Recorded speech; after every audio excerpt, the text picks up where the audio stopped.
મારી best friend ઈચ્છે છે કે હું તેની ગેમ ઓફ થ્રોન્સ થીમવાળી લગ્નમાં બ્રાઇડ્સમેઇડ બનું, પણ આમાં એક બહુ મોટી શરત છે. લીલા અને તેનો મંગેતર બેના શોના પાગલ છે?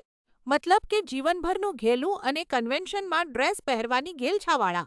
જ્યારે તેણે મને કહ્યું કે હું બ્રાઇડ્સમેઇડ છું, ત્યારે હું ખૂબ ખુશ થઈ હતી, પણ પછી તેણે પોતાની અપેક્ષાઓ જણાવી. તેને સાદા ડ્રેસ નથી જોઈતા.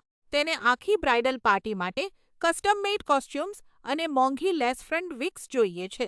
આપણે ટોકિંગ કરી રહ્યા છીએ કે દરેક વ્યક્તિએ ઓછામાં ઓછા $3,000 ખર્ચવા પડશે.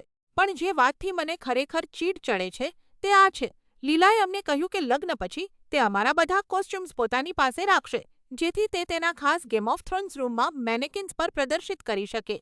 એટલે કે મારી એવી અપેક્ષા રાખવામાં આવી છે કે હું એક દિવસ માટે કોઈ કાલ્પનિક પાત્ર બનવા માટે હજારો ડોલર ચૂકવું અને પછી તે આઉટફિટ તેને એક ટ્રોફી તરીકે સોંપી દઉં.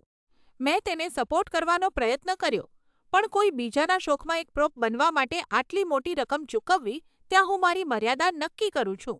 અનેશને વધુ ખરાબ બનાવતા મેં છેવટે તે પાત્રો જોયા જેમાં તે અને બેન ડ્રેસ અપનારી રહ્યા છે. બસ એટલું કહી દઉં કે તે બે પાત્રો વચ્ચેનો સંબંધ રોમાંસ પર નહીં, પણ આઘાત અને ડર પર આધારિત છે. હું સત્તાવાર રીતે આ લગ્નમાંથી બહાર નીકળી રહી છું.